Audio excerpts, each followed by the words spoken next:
আমরা যারা আছি, আমরা যে অমিতের কাজ করব, কেন কাজ করব?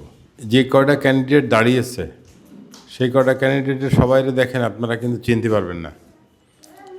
অনেকেরই হয়তো চেনেন না, হয়তো কোনোদিন দেখেছেন কিন্তু সমাজে কোনো কাজ করতে তাদের দেখেননি।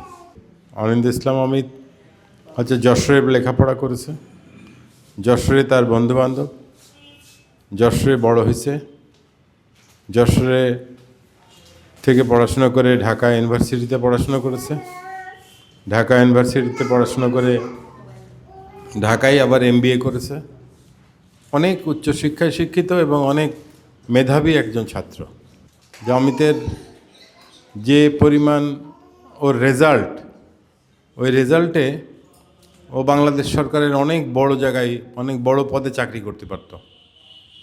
ও পৃথিবীর যে কোনো দেশে স্কলারশিপ নিয়ে চলে যেতে পারত।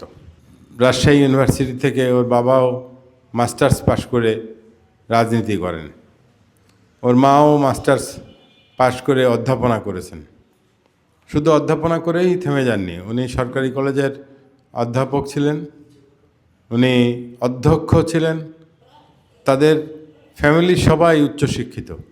অমিতের যে যশোরের প্রতি টান, এই টানের কারণেই আমরা মনে করি যে আমাদের পাশে থাকবে। অমিত কিন্তু কাজ করে, সমস্ত মানুষের বিপদ আপদের পাশে থাকে। দেখবেন যে প্রায় হসপিটালে গেছে, প্রায় হসপিটালে ওর লোকজনকে অসুস্থ হলে তার চিকিৎসা করাতে শুরু করে সব কিছু সে দেখাশোনা করে। তো ওর মধ্যে যে মানবিক গুণ আছে, সেই জন্যে আমাদের যে ধারণা, আপনাদেরও ধারণা আমার সাথে একমত হবেন যে অমিত অনেক ভোটে এগিয়ে আছে। আশা করা যায় যে নির্বাচনে অমিত জয়লাভ করবে। কিন্তু আমরা তারপরেও কেন অমিতের জন্য দাঁড়ে দাঁড়ে ঘুরছি, সেটা একটি কারণটা কি?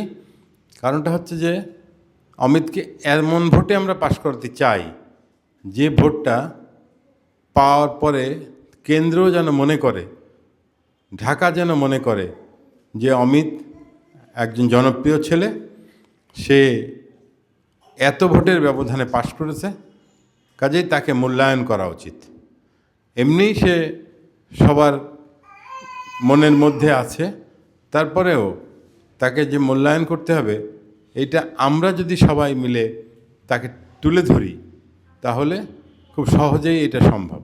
তা সেই জন্যে আপনাদের কাছে অনুরোধ যে আপনারা যারা যশোরে আছেন, এখানকার ভোটার, আপনারা তো ভোট দেবেনই, সাথে সাথে আপনাদের পরিবারবর্গকে নিয়ে, সবাইকে নিয়ে আপনারা চেষ্টা করবেন যে আশেপাশের লোকজন সবাইকে একটু বলবেন, সবার সাথে একটু কথা বলবেন যে আজ সবাই যেন অনিন্দ ইসলাম অমিতকে ভোট দেয়।